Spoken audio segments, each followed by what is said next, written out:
Volodymyr Zelenskyy met with US President Donald Trump. A massive drone attack by the armed forces of Ukraine on Russia.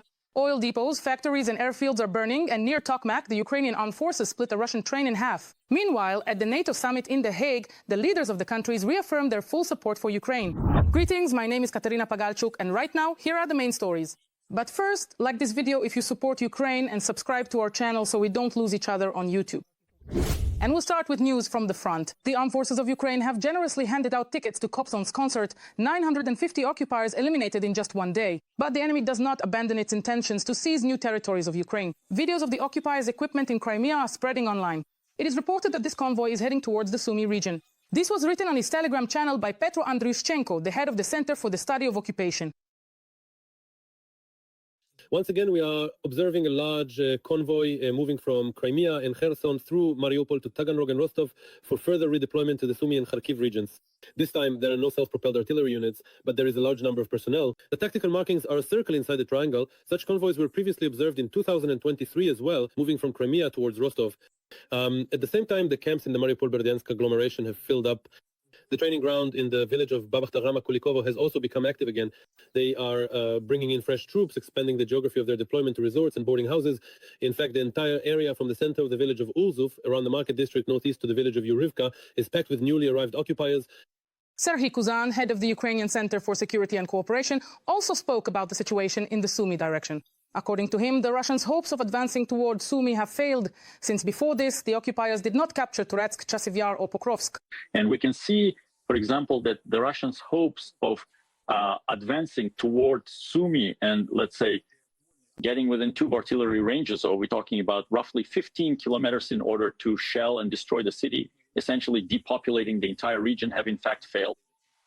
At the moment, in this direction, the Sumy direction, the armed forces have delivered significant counterstrikes against the enemy. And despite the fact that the situation is indeed difficult, the enemy has not achieved its objectives. A serviceman of the armed forces of Ukraine with the call sign Alex also says that the Russians will not succeed in the Sumy region. I think this is probably the third time I'm saying this. The Sumy direction right now is just like the Vovchansk direction exactly a year ago. At first, there was failure, chaos, the pulling in of combat-ready reserves, stopping the enemy, and even some successful counterattacks at certain points. But I want to caution that we need to assess the situation soberly and understand that a total rout in the front line reaching the state border of Ukraine is very unlikely. Therefore, most likely this will end with the direction being frozen and the presence of an unpleasant appendix that will drain our reserves. The main thing is not to just ignore that appendix, as is happening now in the Vovchansk direction, because a relapse is a very serious thing. I hope we won't see that happen. Things are heating up now in the Vovchansk direction. The occupiers are assaulting Ukrainian positions every day. This is reported by the head of the press service of the Guard Brigade, Lieutenant Colonel Ihor Lizohub. According to him, these assaults are supported by artillery and UAVs. However, the enemy uses armored vehicles in this direction extremely rarely, as they are trying to preserve them. Until recently, these assaults were carried out by small groups from 3 to 10 people. Currently, the enemy has increased both the frequency and the size of their assault groups. Now, assault groups can consist of up to 25 people. The situation remains no less difficult in the Pokrovsk direction. There, enemy forces are also assaulting our positions and trying to advance toward the Dnipropetrovsk region. This was reported by Taras Mishak, senior communications officer of the 59 Separate Motorized Infantry Brigade Steppe Predators, named after Yakiv Handziuk. We are managing to hold them back, not letting them get close to our infantry positions and destroying them while they are still approaching. The Russians are trying to reach Kostiantynivka. This is one of the obvious plans of their so-called summer offensive. The spokesperson for the Khortytsia Operational Strategic Group, Viktor Trehubov, reported that there is an increase in the intensity of fighting in the eastern part of the Pokrovsk direction. The enemy is trying to enter Kostiantynivka specifically from the east via the Pokrovsk-Kostiantynivka highway. This attack to the north on the eastern flank of the Pokrovsk direction, this is actually one of the obvious plans of the Russian Federation for the summer campaign. One of the obvious points where they are focusing their efforts. The armed forces of Ukraine have also uncovered the enemy's intentions in the Zaporizhia region. Vladislav Voloshin, the spokesperson for the Southern Defense Forces, spoke about the occupiers' objectives. The most difficult situation is in the Orikhiv and Huliaipol directions. According to Voloshin, there will be many enemy assaults in the near future. Currently, in the Zaporizhia directions, which are the Orikhiv and Huliaipol directions, the enemy has been continuing to amass forces and resources over the past few days, regrouping its troops, transferring assault unit personnel to forward positions, conducting reconnaissance, and carrying out engineering preparations for their future actions. And in a few days, they will begin to step up their activity, launching active assault operations, though with small infantry groups. However, our armed forces are not lagging behind in the Zaporizhzhia direction. The defense forces struck a Russian freight train in Tokmak. Petro Andriushchenko, the head of the Center for the Study of Occupation, reported on the brilliant special operation carried out by the Ukrainians. Correspondent Tokmak, 11 to 15 in the morning. The defense forces in a joint operation stopped the train with the first strike, cutting it in half. Now the bowling begins. Let's see who can knock out more train cars. A freight train with over 40 cars. There's everything here. 10 cars, containers apparently. Today there will be some good photos and videos as proof, but later, a brilliant operation. I'm telling you, the Southern Defense Forces are the best at eliminating logistics. There is proof. The location on the map is as accurate as possible, but for now it's a matter of security. Just wait, everything will come. You'll definitely like it, trust me, because it's pure ecstasy. Announcer. And the threat from Belarus also remains. Russia could transfer a significant amount of armored vehicles there. Military expert and at the same time serviceman of the Territorial Defense Forces of the Armed Forces of Ukraine, Oleksandr Musienko, is convinced that this could happen as part of the Zapad 2025 exercises in September. Oleksandr Musienko, the goal is to demonstrate strength. The goal is to intimidate the West. This is a large-scale show meant to, let's say, demonstrate to the West that Russia supposedly has the potential and capability. And this may also indicate, among other things, certain preparatory stages for actually using this force. More and more NATO countries are beginning to understand this. Announcer. But we hold the line and support our army. Like this video and write words of support for our defenders. We know for sure that they are watching us. Announcer. Another restless night in the swamps. Ukrainian drones launched a massive strike on Russia. Friend 1, wow. Friend 2, what is that? Friend 1, it's hitting at the oil depot.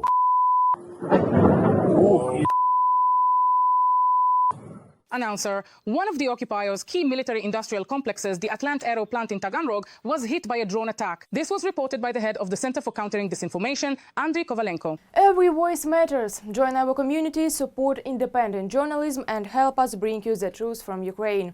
Become a member of Ukraine Today. Join us now. Andriy Kovalenko, this is an important hub in the Russian military-industrial complex, specializing in components for combat drones and control systems.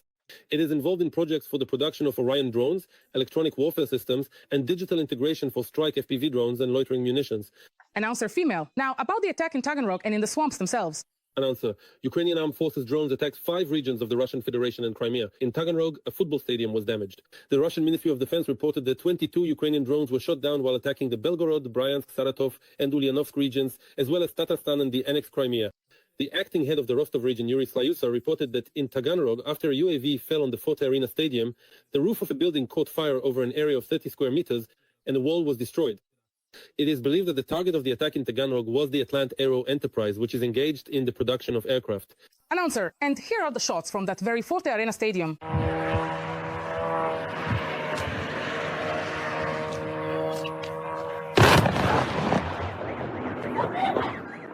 Announcer. But that's not all. It was also loud at night in the area of the Azov product oil refinery in the Rostov region. In addition, there were explosions in Kazan and Saratov. And the cherry on top, the Telegram channel Crimean Wind reported a strike on the airfield in occupied Dzhankoi. There are also reports of explosions and air defense activity in various parts of Crimea.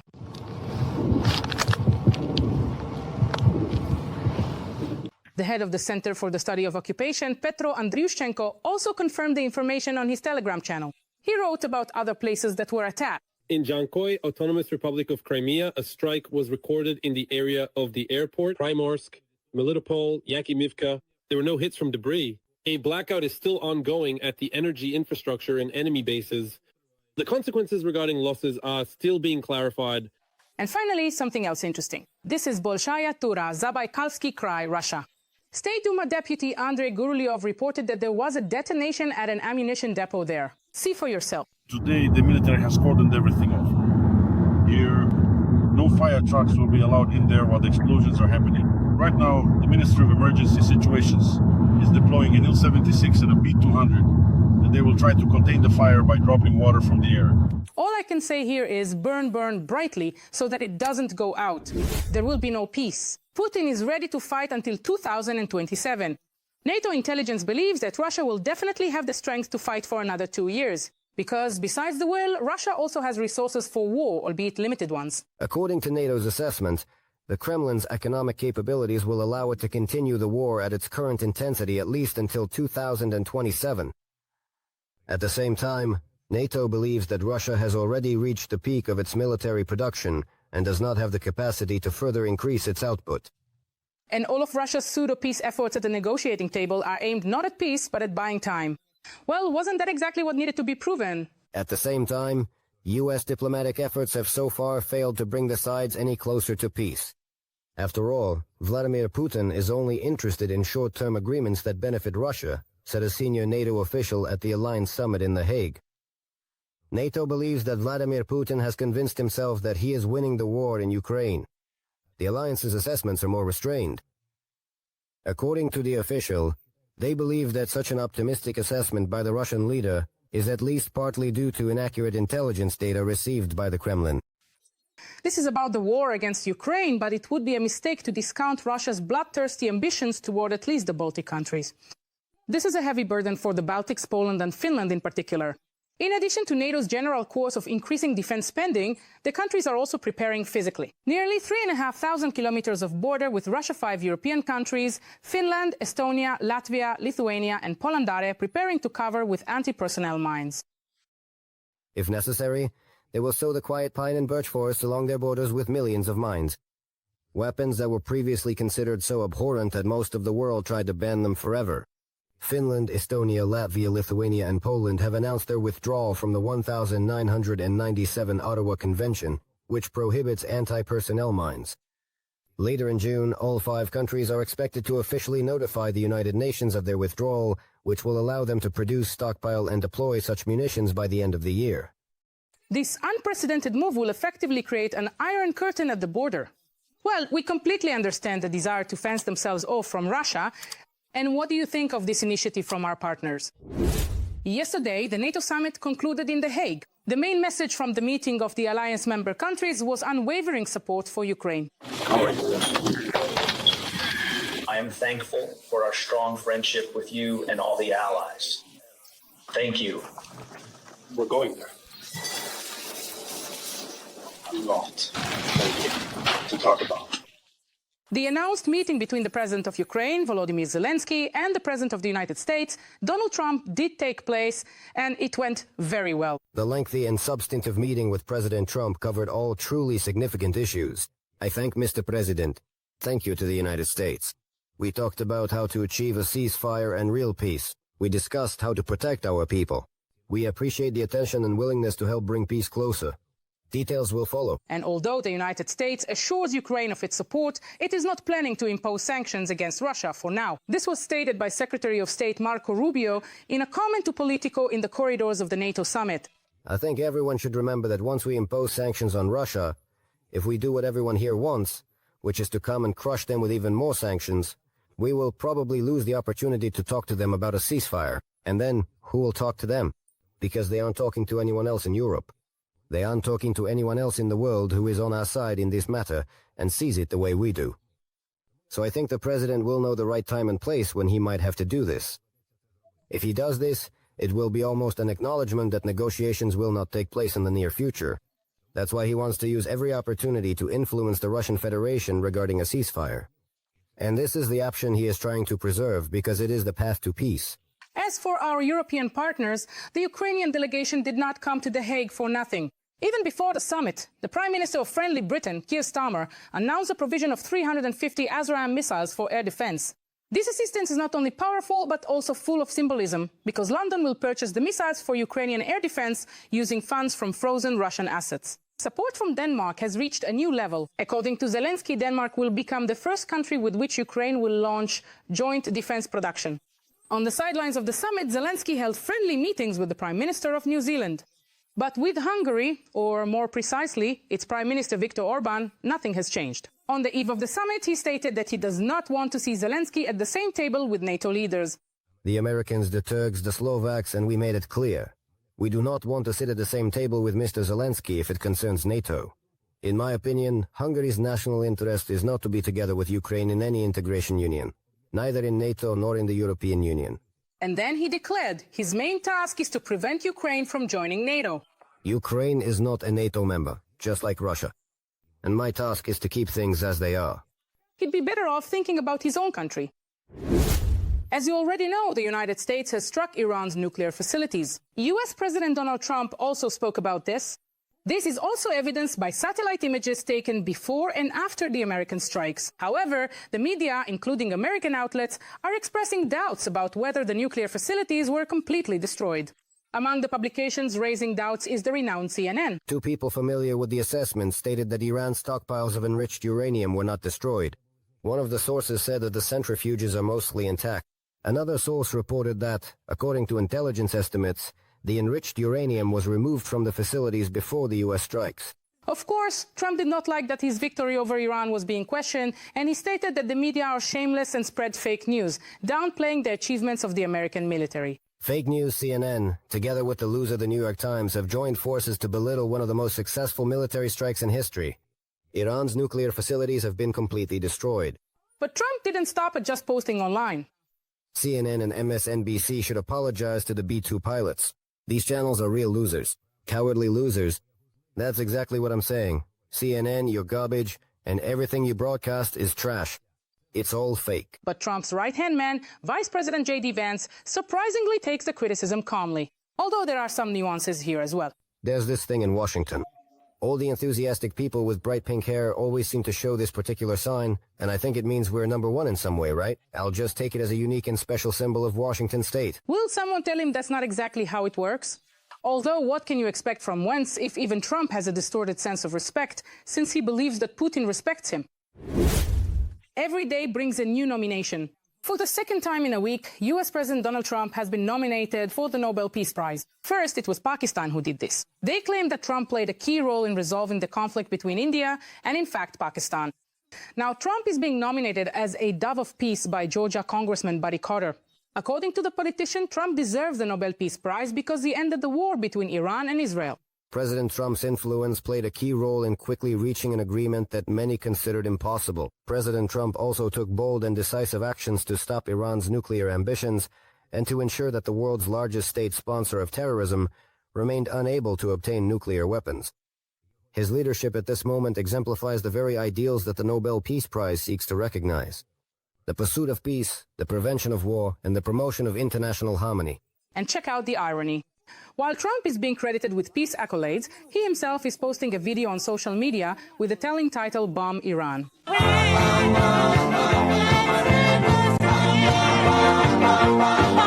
And maybe you could just ignore this as another one of Trump's outbursts, but the song contains the lyrics, "I'll go to the mosque, throw stones, tell the Ayatollah, I'll put you in the grave." Well, you have to admit that's not exactly peaceful.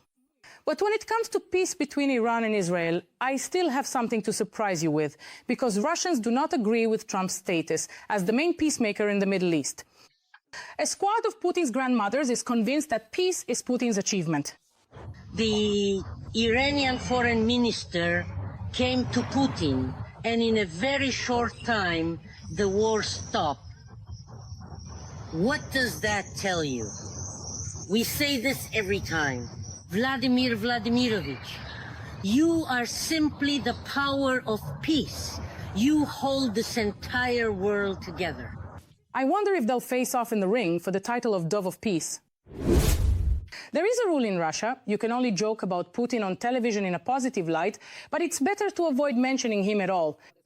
There were ideological restrictions. For example, at the time, many thought that KVN players appearing on stage with beards was a reference to Karl Marx. And that's not a joke. There you go. And now half the people here have beards. But what's more, they even allow themselves to make all sorts of jokes. And where? In the Kremlin. But this rule doesn't apply to Russian officials, or at least to second-tier politicians. That's probably why Russian comedians decided to make jokes about Dmitry Rogozin, former head of Roscosmos, and now a representative of the occupation authorities in the Zaporizhia region. He's a very controversial figure, and in the context of his work at Russia's space agency, he has simply incredible meme potential. And finally, jokes about him were made not just online, but on television. A topic that truly captured his cosmic achievements. I'm staying. I've met a girl here. Dude, what's wrong with you? You don't trade space for a girl. Who said that? It was in Rogozin's doctor's office.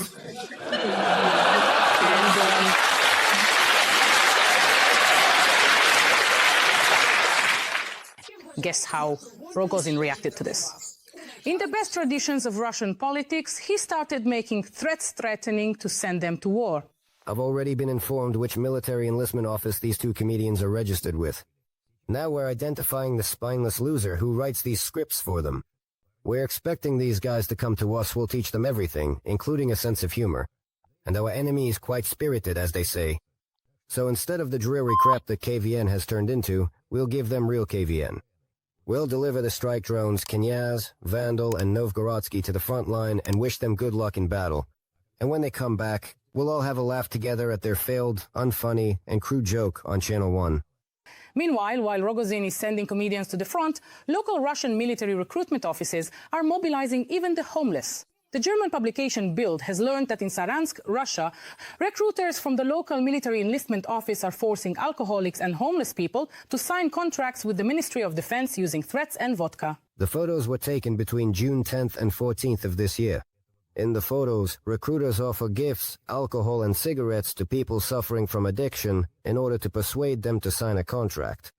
Along with these gifts, the military enlistment officers hand their victims brochures advertising military service and offer to send them to war immediately for a substantial bonus, which their relatives will receive from the Ministry of Defense.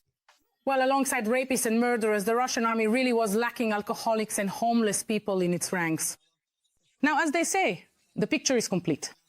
Please like this video to support what we do and be sure to subscribe to our channel Ukraine Today so you don't miss future episodes. See you next time!